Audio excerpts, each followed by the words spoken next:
कोई भी इंसान, कोई भी सिचुएशन, कोई भी प्रॉब्लम आपको तब तक इफ़ेक्ट नहीं कर सकती जब तक आप ये ना मान लो कि उसके कॉज़ आप नहीं हो, क्रिएटर आप नहीं हो।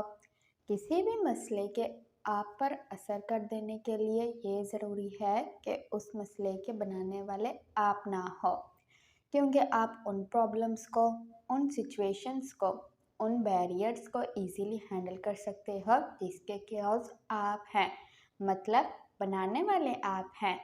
प्रॉब्लम्स को हल करने के लिए ये ज़रूरी है कि आपको उन प्रॉब्लम्स का सोर्स पता हो, और अगर वो प्रॉब्लम आपकी पैदा की हुई है तो आपके पास उसका सोर्स ज़रूर होगा जो कि प्रॉब्लम से थोड़ा पहले होता है, तो आप उस प्रॉब्लम को बआसानी हल कर लोगे। आपने फैट गेन किया है तो ये एक प्रॉब्लम है। अब आप दोस्तों को ब्लेम करोगे जो आपको अनहेल्दी डाइट लेने पर, फास्ट फूड खाने पर मजबूर करते रहे, तो आप प्रॉब्लम को हल नहीं कर पाओगे। प्रॉब्लम का सोर्स प्रॉब्लम से पहले था, मतलब आपका अनहेल्दी डाइट स्टार्ट कर देना। मुनासिब है अपनी ज़िंदगी की खुद जिम्मेदारी लें और अपने साथ होने वाले मसाइल के लिए लोगों को, हालात को ब्लेम करना, उनको कोसना बंद कर दें।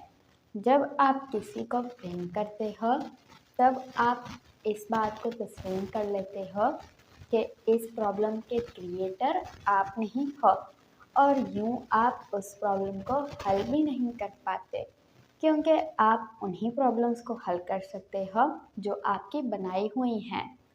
प्रॉब्लम्स को हल कर लेने के लिए उन्हें कन्फ्रंट करना, उनका सामना करना बहुत ज़रूरी है, और आप ऐसे कभी कर ही नहीं सकते जब तक आप उसकी ज़िम्मेदारी ही नहीं लोगे और लोगों को ब्लेम करते रहोगे। ऐसे में तो खसारा ही आपका हासिल होगा। For you to handle problems, you have to take full responsibility and you have to admit that you are the creator. You can only solve the problems you create. एक बात जो आपको अच्छे से समझकर तस्लीम कर लेनी चाहिए वो ये कि हर वो चीज़, वो प्रॉब्लम, वो सिचुएशन जिससे आप भागते हैं उससे आप हर्ट होंगे, उससे आपको तकलीफ़ होगी। भागना सही हल नहीं है। अगर कोई मुनासिब हल है तो वो है कन्फ्रंट करना, सामना करना। भागकर तो आप साबित कर देते हैं कि आप कमज़ोर हैं और आप अपना कंट्रोल उस सिचुएशन को दे देते हैं।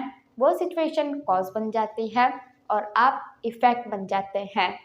The more you ignore the problem the more it grows.